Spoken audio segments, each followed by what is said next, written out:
এবাৰ গৌৰৱ গগৈয়ে সময় পৰিৱৰ্তন যাত্ৰাত অংশ লৈ জুবিন ক্ষেত্ৰলৈ নোযোৱা মুখ্যমন্ত্ৰীক উদ্দেশ্যি কেইবাটাও মন্তব্য কৰে। মুখ্যমন্ত্ৰী ডক্টৰ হিমন্ত বিশ্ব শৰ্মাক তীব্ৰ সমালোচনা কৰিলে গৌৰৱ গগৈয়ে। যে জুবিন দাক ন্যায় দিয়াটো আজিৰ তাৰিখত মই দুঃখিত যে এইখন চৰকাৰে জুবিন ক্ষেত্ৰলৈ যি শ্ৰদ্ধা নিবেদন কৰিব লাগে তেওঁলোকে কৰা নাই। মুখ্যমন্ত্ৰী নিজৰ প্ৰচাৰলৈ ব্যস্ত, কিন্তু জুবিন ক্ষেত্ৰক চাফ চিকুণকৈ তেওঁলোকে ৰাখিব পৰা নাই। জুবিন ক্ষেত্ৰৰ উন্নয়নৰ ক্ষেত্ৰত তেওঁলোকে গুৰুত্বপূৰ্ণ পদক্ষেপ লোৱা নাই। মানুহবোৰ আৰু জুবিন দাৰ পৰিয়ালবৰ্গই নিজে গৈ তাৰ চাফ চিকুণ কৰিবলগীয়া হৈছে। সেইটোৱে প্ৰমাণ যে বাস্তৱভাৱে জুবিন দাক আমাৰ সমাজৰ মাজত যে এটা স্থান লাভ কৰিছে, সেইখিনি কথা আমাৰ মুখ্যমন্ত্ৰীয়ে ভাল পোৱা নাই।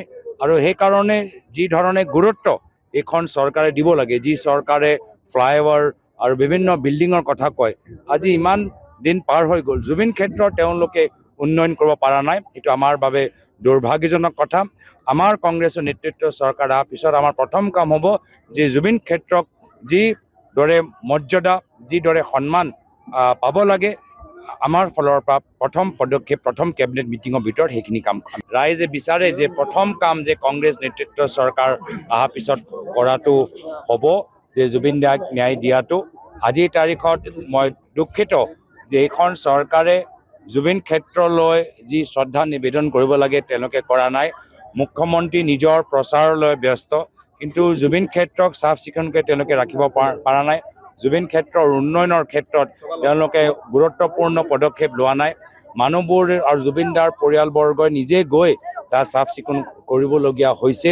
সেইটোৱে প্ৰমাণ যে বাস্তৱভাৱে জুবিন দাক আমাৰ সমাজৰ মাজত যে এটা স্থান লাভ কৰিছে, সেইখিনি কথা আমাৰ মুখ্যমন্ত্ৰীয়ে ভাল পোৱা নাই।